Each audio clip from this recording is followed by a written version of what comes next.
ਚੜ੍ਹਦੀ ਕਲਾ ਦੇਖਦੇ ਦਰਸ਼ਕਾਂ ਨੂੰ ਤਰੁਣਦੀਪ ਦੀ ਪਿਆਰ ਭਰੀ ਸਤਿ ਸ਼੍ਰੀ ਅਕਾਲ। ਆਓ ਗੱਲ ਕਰਦੇ ਹਾਂ ਪ੍ਰਮੋਦ ਕੁਰੀਲ ਜੀ ਨਾਲ। ਸਰ ਪਹਿਲੇ ਤਾਂ ਕੱਲ ਜੀ आया ਨੂੰ मेरा नाम प्रमोद कुरील है, जैसा आपने बताया, और मैं 25 साल से राजनीति और समाज के क्षेत्र में हूँ। और जो बहुजन समाज पार्टी के जो फाउंडर कांशीराम साहब, उनके साथ में 1996 में जुड़ा और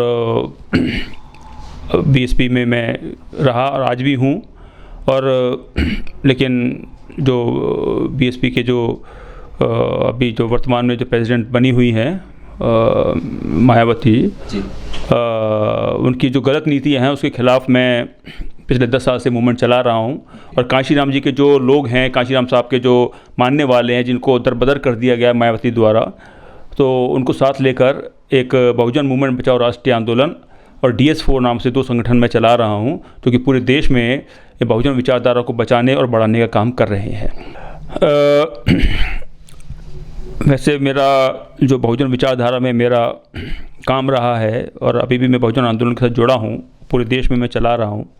बहुजन आंदोलन को बचाने के लिए मुहिम चला रहा हूँ पूरे देश में। पिछले 25 सालों का जो मेरा इतिहास, राजनीतिक इतिहास रहा है, इसमें मैं कभी भी किसी दूसरी पार्टी के मंच पे नहीं गया, किसी दूसरी पार्टी के उम्मीदवारों के समर्थन में नहीं गया। लेकिन पहली बार मैं पंजाब में आया हूँ, जो संयुक्त समाज मोर्चा जो है, जो कि किसानों का राजनीतिक फ्रंट है, जो चुनाव लड़ रहा है 117 सीटों पर, उनके समर्थन में मैं इधर आया हूँ। मुझे किसी ने बुलाया नहीं, मैं खुद अपनी मर्ज़ी से चुनाव में इस मोर्चे के समर्थन के लिए आया हूँ। उसका मैं कारण बताना चाहता हूँ। पिछले 1.5 साल में जो कुछ दिल्ली में हुआ, जो किसान आंदोलन शुरू हुआ, जो काले कृषि कानूनों के ख़िलाफ़, और उसमें 13 महीने जो आंदोलन चला, उसमें सैकड़ों किसानों ने शहादत दी और बहुत तकलीफ़ें उन लोगों ने सही। तो ये आंदोलन, जैसे आमतौर पर बोला जाता है कि किसानों का आंदोलन है, किसान अपनी ज़मीन बचाने के लिए आंदोलन कर रहे हैं, मैं सहमत नहीं हूँ इससे। ये किसान सिर्फ अपनी ज़मीनें बचाने के लिए आंदोलन नहीं कर रहे, ये किसान देश के हर नागरिक को बचाने का काम उन्होंने किया है। तो इन काले कानूनों का जो प्रभाव जो देर सवेर ना सिर्फ किसानों पर, बल्कि और जो हमारे मजदूर हैं, गरीब लोग हैं, दलित लोग हैं, बैकवर्ड लोग हैं, और मध्यम वर्गीय लोग हैं, व्यापारी लोग हैं, छोटे व्यापारी लोग हैं, सब पे इनका दुष्प्रभाव पड़ने वाला था। लेकिन इनके संघर्ष, किसानों के संघर्ष के कारण और इनका जो त्याग है, इन्होंने जो शहादत दी है, इस कारण ये काले कानून वापस किए गए, मजबूर होना पड़ा मोदी सरकार को। उसके लिए देश की जनता की तरफ से एक धन्यवाद देने के आप कह सकते हैं, या मेरा जो नैतिक दायित्व बनता है, मेरा जो नैतिक मोरल रिस्पॉन्सिबिलिटी बनती है, उसको पूरा करने के लिए मैं इस मोर्चे के कैंडिडेट्स के समर्थन में पंजाब में आया हूँ। तो पंजाब के चुनाव में, इन चुनावों में जो अकाली दल और BSP का गठबंधन है, मेरा ये मानना है, और इसको मैं आज से 3-4 महीने पहले लिख भी चुका हूँ फेसबुक के ऊपर, कि ये बीजेपी द्वारा स्पॉन्सर्ड और बीजेपी द्वारा प्लान्ड गठबंधन है। अकाली दल का और मायावती का जो गठबंधन है, ये एक प्लान्ड गठबंधन है बीजेपी को फ़ायदा पहुंचाने के लिए। तो इस वक्त पंजाब के अंदर, जैसे अभी यूपी में आप लोग टीवी में देखते होंगे, चैनलों पे आ रहा है कि BSP जो है, मायावती है, ये बीजेपी की B टीम बन चुकी है। लेकिन पंजाब के एंगल से अगर हम देखें तो जो मायावती हैं वो C टीम बन चुकी हैं, क्योंकि B टीम तो अकाली दल है, बीजेपी की B टीम अकाली दल है और मायावती C टीम बन चुकी हैं। तो ये सारा खेल अब लोग समझ रहे हैं और सब जान रहे हैं, इसलिए मुझे लगता नहीं कि वो ज़्यादा कुछ कर पाएंगी। तो जो गलत के साथ खड़ा है उसका साथ देना हमारी फितरत में नहीं है, और कांशीराम साहब इस बात के सख्त विरोधी थे। हालांकि मैं पूरे देश में राजनीति करता हूँ, लेकिन मैं जन्म से लेकर अभी तक मैं दिल्ली का निवासी रहा हूँ। दिल्ली में मेरी पढ़ाई लिखाई हुई है, दिल्ली की राजनीति को मैंने बहुत करीब से देखा है। और जब आम आदमी पार्टी की सरकार बनी थी, या आम आदमी पार्टी बनी थी, जब सरकार तो बाद में बनी, तब से मैंने बहुत क्लोजली इसको एनालाइज करने की कोशिश की है, समझने की कोशिश की है। ये पूरा जो आंदोलन था, अन्ना आंदोलन, अब तो खैर सभी लोग जान रहे हैं, समझ रहे हैं, एक फर्जी आंदोलन था जो RSS द्वारा, बीजेपी द्वारा स्पॉन्सर्ड और प्लान्ड प्रोग्राम था। उसके तहत केजरीवाल जैसे एक अनजान व्यक्ति को उठाकर पूरा मीडिया का प्रोजेक्शन देकर उसको बीच में लाया गया अन्ना हजारे के थ्रू, और वो अन्ना हजारे आज कहाँ है सबको मालूम है। लेकिन उस समय एक ऐसी स्थिति थी कि कांग्रेस पार्टी जो थी दिल्ली में, शीला दीक्षित की सरकार थी, वो बहुत अनपॉपुलर थी और उनके बहुत सारे केसेस थे भ्रष्टाचार के। और सबसे मज़े की बात यह कि एक केजरीवाल साहब ने ही ये बात उठाई थी कि शीला दीक्षित बहुत महाभ्रष्ट है। जैसे एक CNG घोटाला था, एक लो फ्लोर बसेस का घोटाला था, ऐसे कई घोटाले उन्होंने उठाए थे।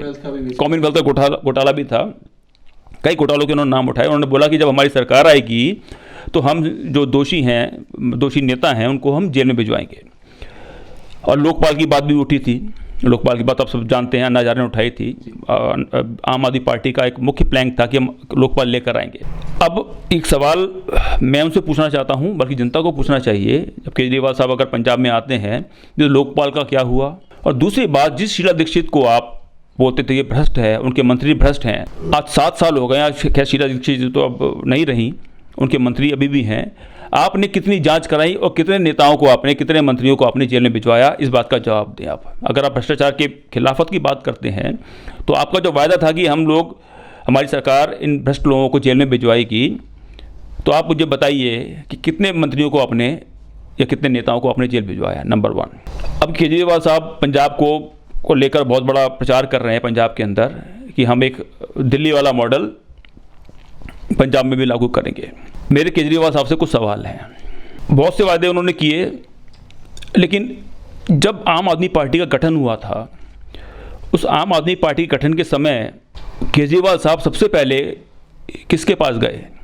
वो सबसे पहले गए हमारा जो वाल्मीकि समाज है, जो सफाई कर्मचारी समाज है, जिसकी आबादी दिल्ली में लगभग 9-10% है, उनके पास गए, उनकी बस्तियों में गए और उनसे बोला कि देखो मैंने ये पार्टी बनाई है, ये गरीबों के लिए पार्टी होगी, भ्रष्टाचार के खिलाफ पार्टी होगी, और देखो मैंने अपना जो चुनाव चिन्ह है वो झाड़ू रखा है, जिससे जो आपका जो काम है उससे संबंधित चुनाव चिन्ह है। मैं आपके लिए तन मन धन से काम करूंगा, पूरी समर्पण के साथ काम करूंगा।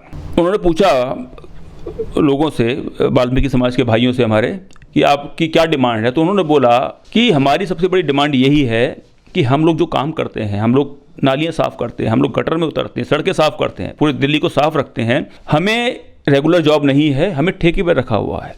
और ठेके पे क्या होता है कि हमसे ठेकेदार 10,000 रुपये पे साइन करवाता है या 12,000 पे साइन करवाता है और हमें 7,000 या 8,000 या 6,000 रुपये तनख्वाह मिलती है। हमारा शोषण होता है। तो हमारी आपसे यही गुजारिश है कि आप जब सरकार में आए तो आप हमको पक्का कर दें। तो केजरीवाल ने उनसे वायदा किया, सरकार में आते ही सबसे पहला काम मैं जो करूंगा, आप लोगों को पक्का करने का काम करूंगा, ताकि आप लोगों को अच्छी तनख्वाहें मिलें, अच्छी सुविधाएं मिलें। खैर वो लोग जुड़ गए, उनके साथ, केजरीवाल के साथ जुड़ गए और केजरीवाल का जो पार्टी थी बढ़ चली। उसके बाद डीटीसी मजदूर हैं, जो डीटीसी के काम करने वाले हैं, दिल्ली ट्रांसपोर्ट कॉर्पोरेशन के, वो लोग आए, उनका हमारी भी समस्या है, हम भी ठेके पे काम कर रहे हैं, कह रहा आपको भी पक्का करूँगा। नर्सें आई हॉस्पिटल्स की, उनका मैं आपको भी पक्का करूंगा। और जो क्लास 4 के और कर्मचारी थे, दुनिया भर के कम से कम 1 लाख 1.5 लाख कर्मचारी थे, सब लोग आए और सबको उसने वादा कर दिया कि मैं सबको पक्का करूंगा। 2014 से आज तीसरी बार केजरीवाल मुख्यमंत्री हैं दिल्ली के। 7 साल 7.5 साल हो चुके हैं। मैं आपके माध्यम से केजरीवाल जी से सवाल पूछना चाहता हूं, और ये सवाल पंजाब के हर व्यक्ति को पूछना चाहिए कि केजरीवाल जी, पिछले 7.5 सालों में आपने कितने कर्मचारियों को पक्का किया, कितने सफाई कर्मचारियों को पक्का किया, कितने डीटीसी मजदूरों को पक्का किया, कितनी नर्सों को पक्का किया, कितने वार्ड बॉयज को पक्का किया, दिल्ली जल बोर्ड के कितने कर्मचारियों को पक्का किया? इसका जवाब मैं देता हूं, हालांकि वो नहीं देंगे, एक भी आदमी को पक्का नहीं। विशेषकर जिन लोगों के कंधे पर चढ़कर, सफाई कर्मचारियों के कंधे पर चढ़कर केजरीवाल जी सत्ता में आए थे, उनको बिल्कुल ही, जो बोलते हैं पंजाबी में, खुड्डे लाइन लगा दिया, बिल्कुल ही दरकिनार कर दिया, तो किनारे लगा दिया।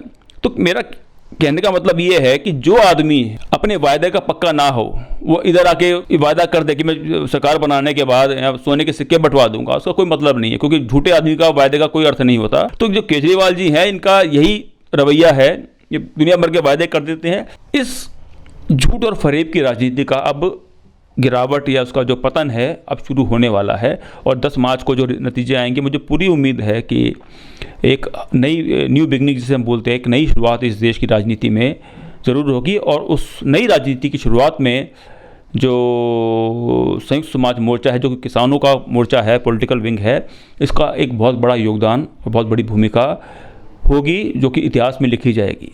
तो ये थे हमारे साथ Pramod Kureel ji, ex member of parliament Rajya Sabha से, जिन्होंने अपनी बातचीत में हमारे साथ ये स्पष्ट किया कि देश में आने वाले दिनों में एक राजनीतिक क्रांति आने वाली है, जिसका श्रेय आने वाले दिनों में संयुक्त समाज मोर्चा पंजाब में सरकार बना के इतिहास रचेगा। धन्यवाद।